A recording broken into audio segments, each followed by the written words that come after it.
ॐ यो भूतं च भव्यं च सर्वं यश्चाधितिष्ठति स्वर्यस्य च केवलं तस्मै ज्येष्ठाय ब्रह्मणे नमः। प्रिय श्रोतागण, वेद विज्ञान आलोक की पूर्व कक्षा में हमने बताया था कि ब्राह्मण ग्रंथों की प्रतिवादी शैली क्या है और हमसे क्या भूलें हुई। जैसा कि हमने पिछले वीडियो में कहा कि वेद में ब्राह्मण ग्रंथों में क्या नहीं है, ये इस पर बहुत जोर दिया, क्या है वो नहीं बताया क्योंकि उसको हम समझ नहीं पाए। पशु का अर्थ और क्या क्या हो सकता है ये हमने नहीं सोचा। सिर का अर्थ क्या क्या हो सकता है ये हमने नहीं सोचा। जिह्वा का अर्थ क्या क्या हो सकता है ये हमने नहीं सोचा। हस्त का अर्थ और क्या क्या हो सकता है हमने नहीं सोचा।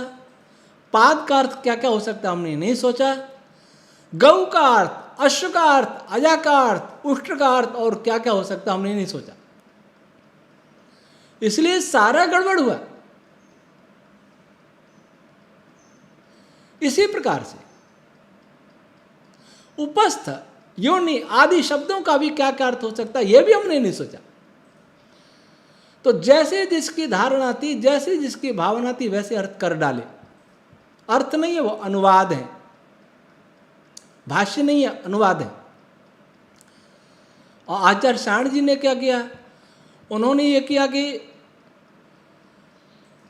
बहुत सारे प्रमाण दिए ग्रंथों के भाष्य करते समय। बहुत सारी याग यज्ञों की प्रणालियों का उल्लेख किया, बहुत सारे मंत्रों का विनियोग बताया, यज्ञ प्रक्रियाओं को बताया और उनको बताने वाले ग्रंथों को उद्धृत किया। परंतु ये नहीं समझा कि यज्ञ क्या है, ये नहीं समझा कि पशु क्या है, ये नहीं समझा कि सोम क्या है, ये नहीं समझा कि अजा गौ अश्व आदि क्या है। बहुत बड़े पंडित थे, उनका उपकार है। अगर आचार्य साण आदि नहीं होते तो ये ग्रंथ अब हमारे पास नहीं होते, ऋषि दयानंद के पास भी नहीं होते, बचा के तो रखा। इसलिए संसार उनका ऋणी भी है। लेकिन संसार को आचार्य साण को ही दोष नहीं दे रहा, इससे पहले सब हो रहा था। इसी के विरोध में तो वाम मार्ग पैदा हुआ था, हजारों साल पहले हो गया था। और ये बलि प्रणाली यहाँ से ब्राह्मण ग्रंथों से कहाँ पहुँच गई, बाइबल में पहुँच गई। ओल्ड टेस्टामेंट में भी बलि है, वहाँ भी यज्ञ वेदी का विधान है, वर्णन है, पशु बलि का वर्णन है, यहीं से गया। कभी सारे संसार को ज्ञान, विज्ञान, सदाचार, धर्म, अध्यात्म की शिक्षा देने वाला भारत, आर्यावर्त देश, सारे संसार को मांसाहार, पशु बलि, नर बलि, छुआछूत, नारी शोषण और बहुत सारी बुराइयां देने वाला भी बन गया। इसका भी उत्तरदायित्व तो हमें लेना पड़ेगा, हमें लेना चाहिए। आज कहीं गो हत्या की बात आती है तो हम तुरंत मुसलमानों पर आक्रमण कर देंगे, ईसाइयों पर कर देंगे, वामपंथियों में कर देंगे, किसी राजनीतिक पार्टी पर कर देंगे। लेकिन अपने भाष्यकारों ने जो किया उसको कोई नहीं देखेगा कि उन्होंने कहां से सीखा। आचार्य सातवलेकर जी का अथर्ववेद भाष्य उठा के देख लीजिए, आचार्य साण का अथर्ववेद भाष्य उठा के देख लीजिए, उनके ब्राह्मण ग्रंथों के भाष्य उठा के देख लीजिए, सब में है ये रोग। और 18 जिनको पुराण कहते हैं उनमें तो है ही। तो हम उनको दोषी क्यों, क्या उन्होंने तो यहां से सीखा था, उनसे कुरान में चला गया, उनसे बाइबल में चला गया, देने वाले तो हम हैं। तो देने वाला निर्दोष धर्मात्मा कैसे हो गया? वस्तुतः कोई इन ग्रंथों को नहीं पढ़ता, तुरंत आक्रामक हो जाते हैं बिना सोचे समझे। उनको भी कहें, अपने को भी कहें कि आप भी गलत हैं, हम भी गलत हैं, हमारे पूर्वजों ने गलती की। वस्तुतः उनके और हमारे पूर्वज को अलग तो है नहीं, एक ही है। सारी धरती, संपूर्ण धरती आर्य थे, श्रेष्ठ लोग थे, श्रेष्ठ समाज था, वैदिक समाज था। जो विपरीत थे, दस्यु थे, राक्षस थे, पर राक्षसों में भी अच्छे थे, कुछ लोग अच्छे भी थे, असुर थे, किन्नर थे, गंधर्व थे, लेकिन सभी वेद को ही मानते थे। कोई केवल पदार्थ विज्ञान में जी रहे थे, इसलिए विनाश हुआ, लंका इस रावण जैसे। तो भूल तो बहुत पुरानी है। इस भूल को इस युग में समझा ऋषि दयानंद ने।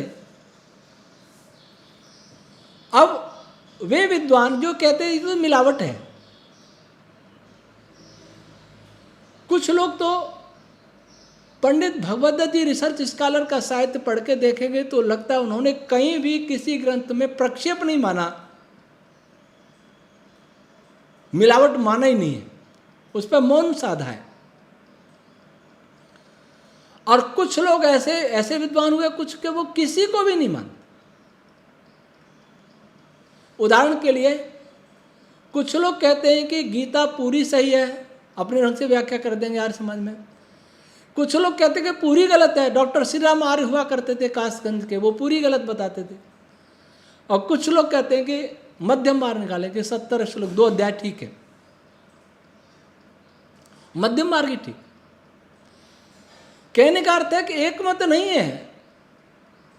ऋषि दयानंद की शैली को हम नहीं समझ पाए, नहीं पकड़ पाए, ये भूल अब भी हो रही है।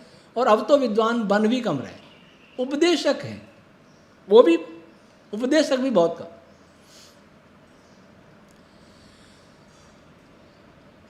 आर्य समाज और पौराणिक जो अपने को सनातनी कहते हैं, उनमें एक मौलिक अंतर है।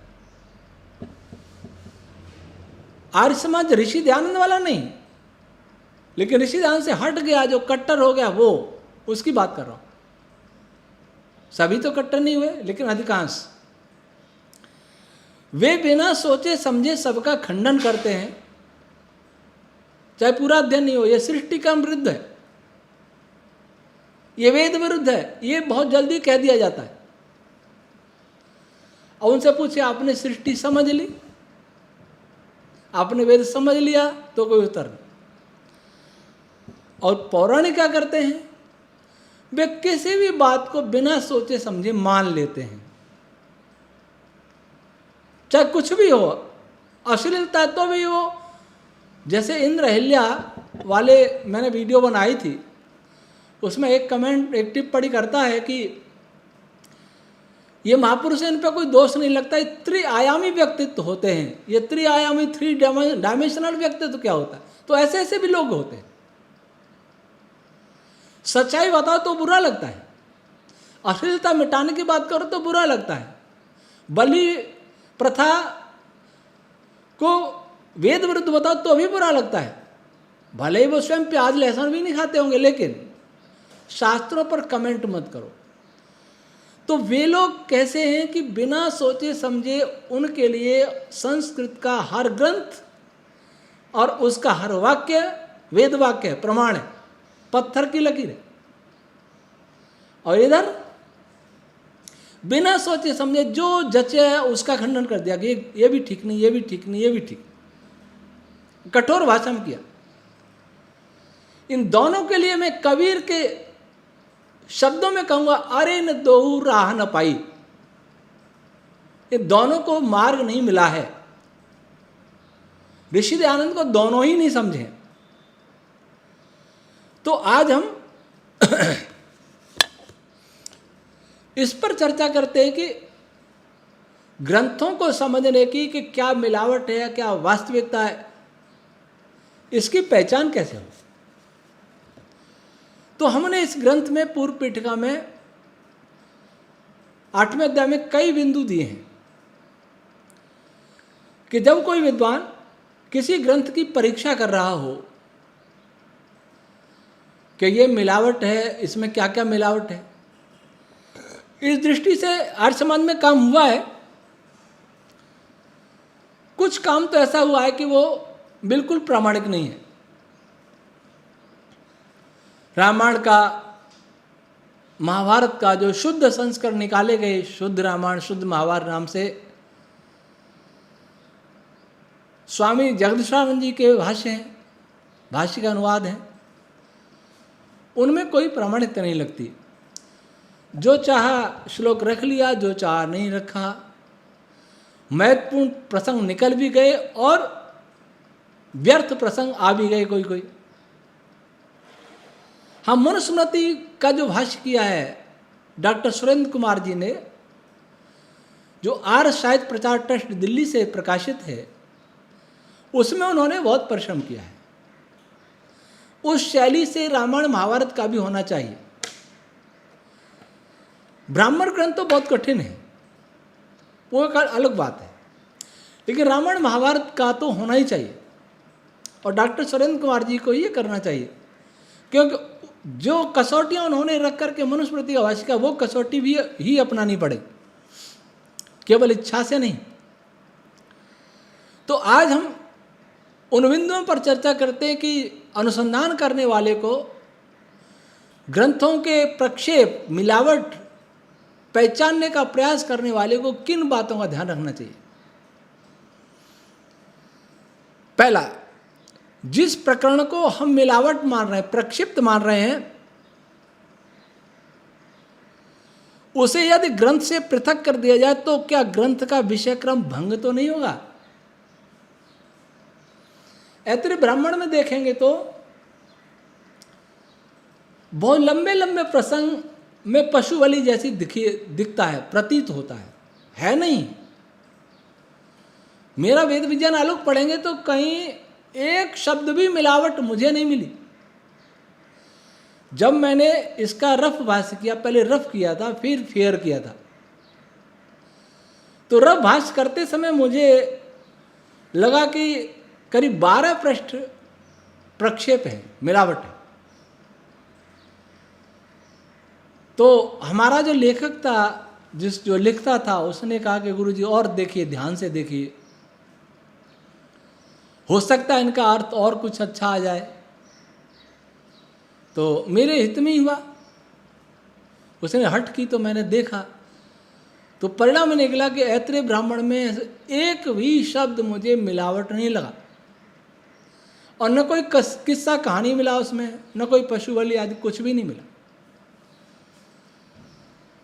तो सबसे पहले, क्योंकि उन प्रसंगों को अगर निकाल दें तो ऐतरेय का विषय भंग हो ही जाता है, क्रम भंग हो जाता है। क्रम भंग हुआ है, इसका अर्थ वो मिलावट नहीं है।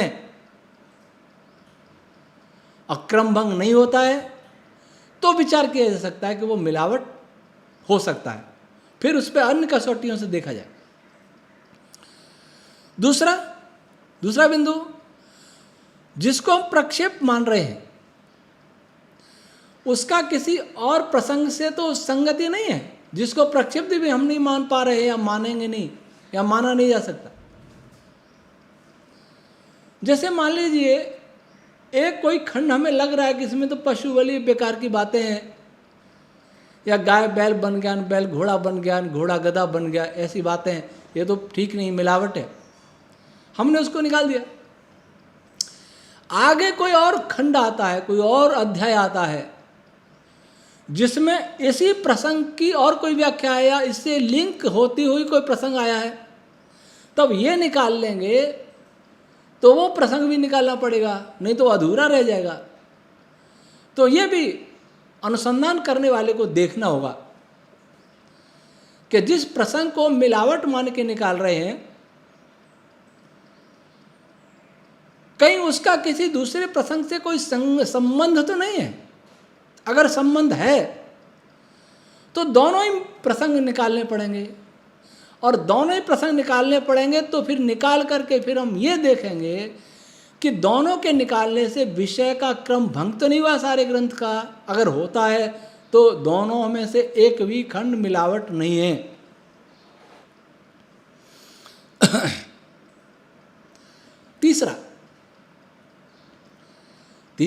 तीसरी बात ध्यान क्या रखनी है कि किसी खंड में हम जिन शब्दों को देख करके उस खंड को मिलावट मान रहे हैं, जैसे गौ शब्द आ गया तो हमने सोचा कि गाय कहाँ से आ गई, उसके साथ मारने का भी आ रहा है, तो गोवध आ गया तो ये मिलावट है। उसको निकालने से क्रम भंग भी नहीं होता है। मान लीजिए उसका, तब हमें ध्यान रखना है कि इस गौ पद का दूसरे किसी स्थान पर कोई और अर्थ तो नहीं दिया है। गौ की जिह्वा पद का अर्थ कुछ और तो नहीं दिया है। गौ से संबंधित पाद, उनका अर्थ कुछ और तो नहीं दिया है।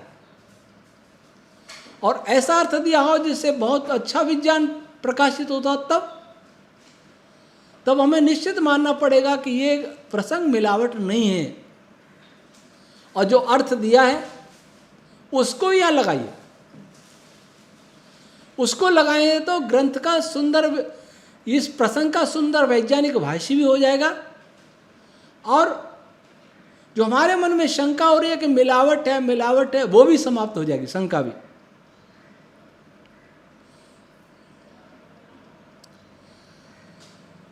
दूसरा, मान लीजिए उस ग्रंथ में उसके वो अर्थ नहीं हो, किसी अन्य ब्राह्मण ग्रंथ में या और कहीं उपनिषद आदि में और किसी आर्ष ग्रंथ में कहीं उन शब्दों का कोई सुंदर निर्वचन तो नहीं दिया है